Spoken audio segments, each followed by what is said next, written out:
So hello everyone, hello YouTube, happy Halloween to everyone who's celebrating it.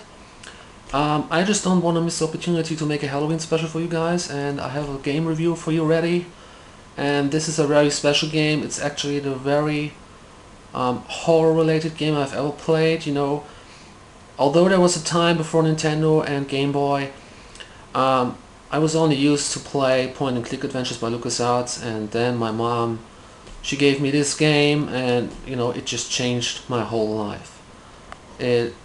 Usually if you think of Halloween, you would usually see like zombies, undead, ghouls and shit like that, like surreal stuff that's not really existing. But this type of creature we're gonna talk about in this review, it really exists, and it's going to haunt your dreams.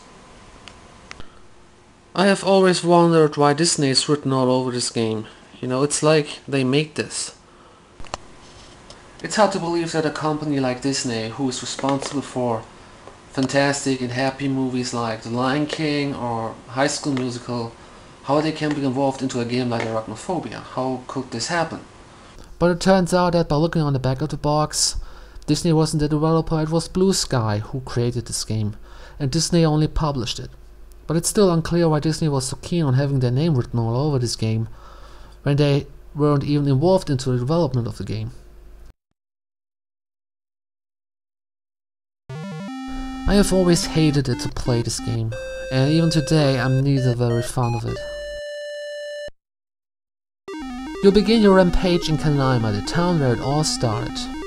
But before we get to that, there's an obstacle that we have to solve. Yeah, people, this is what actually copy protection looked like in the 90s. Yeah, so it's number 17, right? Which is on over here. If you didn't have this, you couldn't pretty much play the game unless you had a lucky guess. What makes me wonder about this sheet of paper right here is while the actual spiders on the screen are colored, the ones on this paper right here are not. For instance, number 1 is looking exactly the same as number 16, and there are other similarities. How are you supposed to distinguish these spiders from each other? It's pretty simple. You just look up the number, and then you look on this sheet, and then you're done. But if you mix up spiders because they look exactly the same and you couldn't really tell from this paper, well, you have to do it again and probably get blocked out of the game. It's not very well done. Why not make this thing colored as well?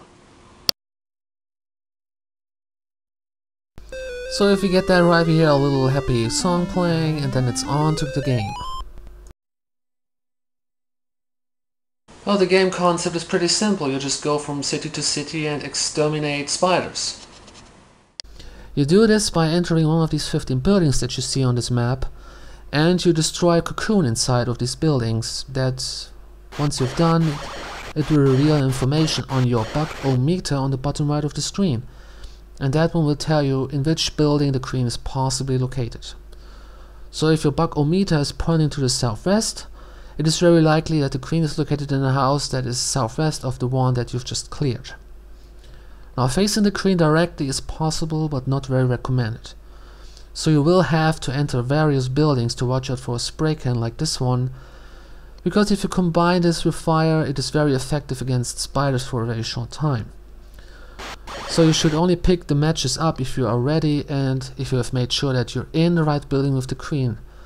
Because the matches can be found in several buildings, so they're kind of like tricking you into believing that the queen is inside the building once you see the matches, but that's not the case. You can find them in multiple homes. While the spray cans can usually only be found once in a town, so you should always watch out for the spray can first. Then, once you've got the can, you enter the building with the queen inside, you grab the matches, and roast that bitch. Then you rinse and repeat in further cities. Yes, you go to different cities in this game, and you do the exact same thing. You hunt down the queen. But of course, the game becomes more and more challenging as you progress. The scenery changes a little bit, and the houses become taller and wider, and so on. So that means the very first spiders you will see, they will mostly not be a threat to you at all. They just do their job, they're walking around, or they just like to jump in the air. They will be an easy prey for you. But later on, they will leap at you and they hide behind obstacles and they will chase you down And what they really like is they like to walk or hang upside down the ceiling, which is really annoying at times. So you play as Delbert McClintock, I think, although in the introduction they tell you you're just a regular exterminator, I guess, and you have just been introduced by this guy. But it doesn't really matter, you know. In my opinion, it is Delbert because your character just looks like him.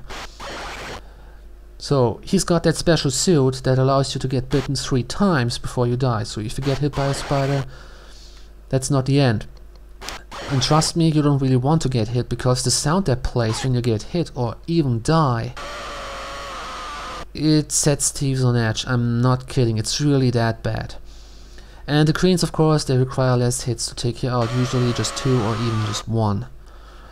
But you're not completely defenseless on your journey. You have a bottle of gas, which is limited to kill the critters, and so if you're wasting it, you might run out of it and you have to leave the building and come back in, which resets the population, so this is to avoid at all cost. But this is where gas cans might come into play. They're very useful against queens also because they slow them down, and regular spiders, they just die instantly. But these are limited too, and you only get them for clearing homes entirely from spiders, which is sometimes not that easy for mentioned reasons, or if you eradicate a queen and then you get 2 spray cans. You can find health packs in each building and they will recover your health. What a surprise.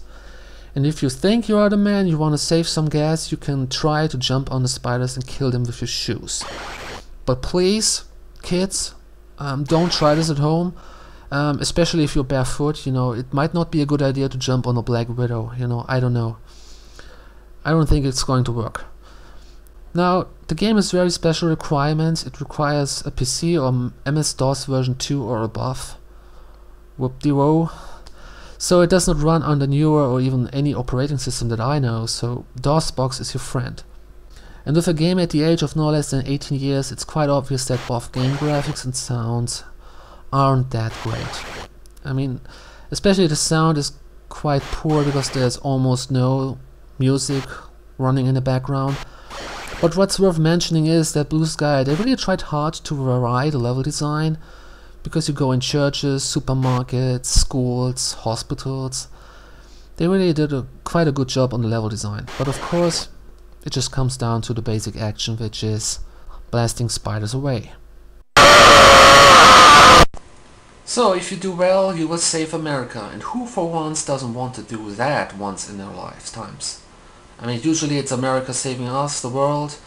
Now it's our chance to rescue the American nation from this infamous plague of spiders. Oh well.